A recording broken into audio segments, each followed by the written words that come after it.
Welcome to the Art Project. I got a book from Barnes Noble called, I forgot what it's called.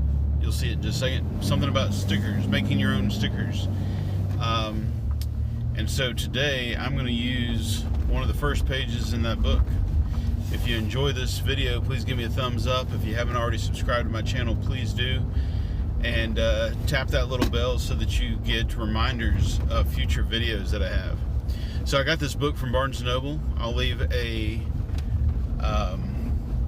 link to it down in the description from Amazon.com where you can get it. If you go to Amazon.com and get it, that would help me out and support my channel.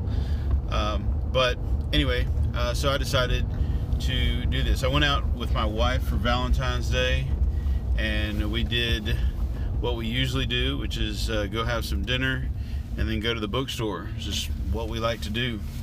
And while I was at the bookstore, I came across this book that basically it's like a sketchbook, except all the pages have these pre-cut stickers on them, and you can draw whatever you want to on the little stickers. They're kind of like little labels. They're got like a nice little tooth on one side and sticky on the other. And so I decided to use this page, and I was inspired by the front cover. I don't know if you noticed on the front cover, you can go back and look at it if you want to. There is a picture of a skull, which just happens to be one of my favorite things to draw. I love skulls. I carry mine around with me everywhere I go. It's very, very helpful for keeping my brain protected and keeping my skin on my head from flopping around in the wind. And I just like drawing them. So I kind of have a formula, I guess you could say, to drawing skulls, and I change it up a little bit here and there. But another thing that I wanted to do was kind of like go with the shape of the sticker in this book, of each sticker. So like the one I'm drawing on right now is kind of an oval, and now the one that I'm drawing on here is sort of a diamond shape. And so I wanted to use the diamond shape to determine the shape of the skull, the shape of the top of the skull. And I don't know, it was kind of fun. Another thing that I was doing here that I really enjoyed was cross-hatching. I'm using a Uniball pen that I got for this very purpose of cross-hatching and drawing, and it's very nice. They're kind of inexpensive. I got a box of 12 for $13.99. So this is, I think I'm using the 0.5 extra fine tip ballpoint pen, and just kind of drawing. My students are working on their cross-hatching assignment, and I'm working on this, and following my little formula to make one skull after another. It's really kind of good practice, and I think that maybe in a few days I might do another picture in my sketchbook kind of like this, where I just draw, maybe not skulls next time, maybe something else, but just fill an entire page with the same similar image over and over and over and over again. Some of them small, some of them big, overlapping, spread out, going off the page, just, whatever comes to mind.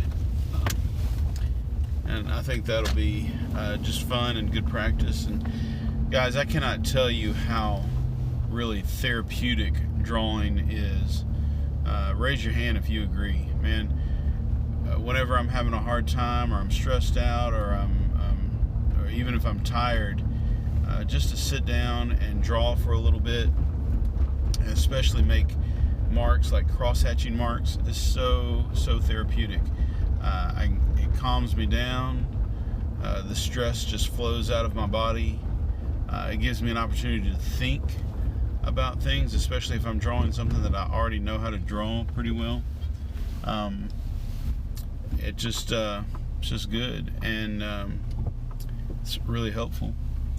So, and I think that the same thing could be said for just about any kind of drawing. Maybe you're stressed out a little bit by the act of drawing itself. Well, if drawing something stresses you out because maybe you're afraid you won't get it quite right, or maybe you're just a little insecure about your drawing, well, then don't draw something. Just draw a bunch of nothing. Do a bunch of doodling. I remember when I was growing up, my mom would be talking on the phone and doodling on a piece of paper. She would just scribble like little flowers, and I literally mean scribble. She would like run their pen around in little ovals over and over and over again, all the way around until she had a flower or something. I saw her draw all kinds of things, and my mom wasn't really an artist. My mom I never really saw her ever draw anything except when she was on the phone, and like I said, then it was just doodling. And I think that was just a matter of like freeing her mind up and helping her to concentrate and think, and it was therapeutic for her, I think. Well, anyway, so here's a good little point on this particular one that I'm drawing. It's a long sticker. It's kind of a long rectangle, and rather than draw one long skull that went from one side of the rectangle all the way to the other, I decided to draw several. Well, if I start on one side and draw all the way to the other side, you know how it works. The other side ends up being like a really skinny skull, or like if you were doing block letters. So what I did here was I started on the left and drew a couple, and then went over to the right to draw a couple, and then worked my way back to the middle, and that way the odd one would be in the middle instead of on one end or the other. So that was good, and that's kind of what I recommend. Now this sticker that I'm drawing on right here is actually the same shape as the one below it, but I didn't want to do it the same. So on this one, I decided to kind of go outside the box. I've got my skull a little bit wompy jawed. Look at it, how it's bigger on the right. So I'm going to fix that. Watch this. I'm just going to add a little bit more skull to it. I'm not sure that I fixed it as good as I should have, but I did kind of extend it out to the left a little bit to kind of balance it. Notice this skull goes off the top of the sticker right there. I think that might be the first one, maybe even the only one that I did that goes off the top of the page. I don't remember. And then I decided, instead of having them spaced out, to overlap them a little bit. So I'm putting this skull behind the first skull.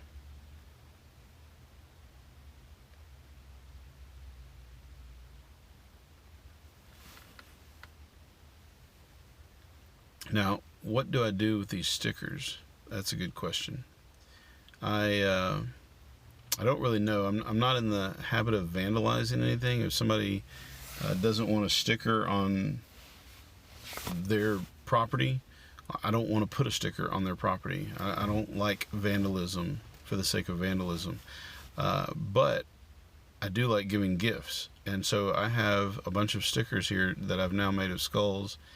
And I hope that maybe some of my students will like them, some of my friends will like them, and I'm just going to give them away and just call it a gift. You know what I mean?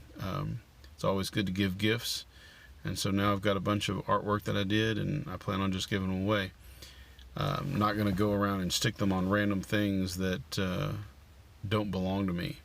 At the end of this video, you'll see I did take one sticker and put it on my own cabinet that I built, that I brought to school, that's mine.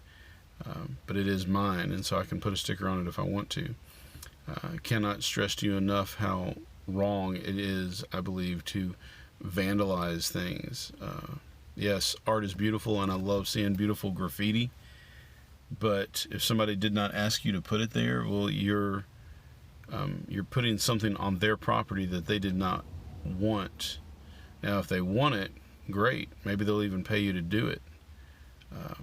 So, like, kind of think about your own stuff. If you have a nice car that you paid a lot of money for, you worked hard for, and somebody puts a sticker on it that you didn't want, and now you've got to go to the trouble to have that sticker peeled off and carefully removed without damaging your paint, or if somebody was to spray paint, I know there's graffiti's cool. I really like graffiti. It's beautiful. I just don't like the idea of putting it on something against somebody else's desires. I wouldn't want them to do that to me, so I don't want to do that to them. Anyway, so this one was kind of fun.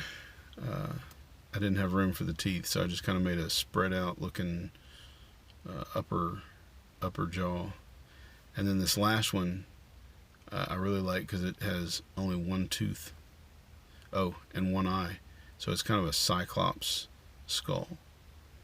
So this is an example of what kind of creativity can come to you after you've drawn something so many times that you're tired of the same thing over and over again, and you start to get really creative with it, and you start to draw things that you might not have drawn the first time around. Ideas come to you, as Chuck Close said, during the work itself. So anyway, this skull is this actual sticker right here is shaped like a skull, and if you look at the front cover of the book at the beginning of the video, you'll see the skull that was drawn on the sticker on this particular sticker. Well, I chose not to make my skull the same way. Most of the skulls on this page I did without any bottom jaw, so I did this one without a bottom jaw, and I just kind of made it fit the shape of the sticker. Big old buck teeth. So there they are. Hope you liked it. It was fun to do. I highly recommend you buy this book, preferably from the link down below in the description. If you don't see a link in the description, come back and check later on. It'll be there, I promise.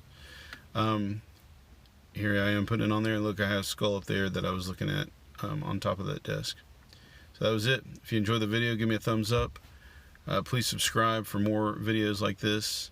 I try to do an educational video, and then like an art education video, and then just kind of a doodling fun video, and that's it. Your turn. Go make some art.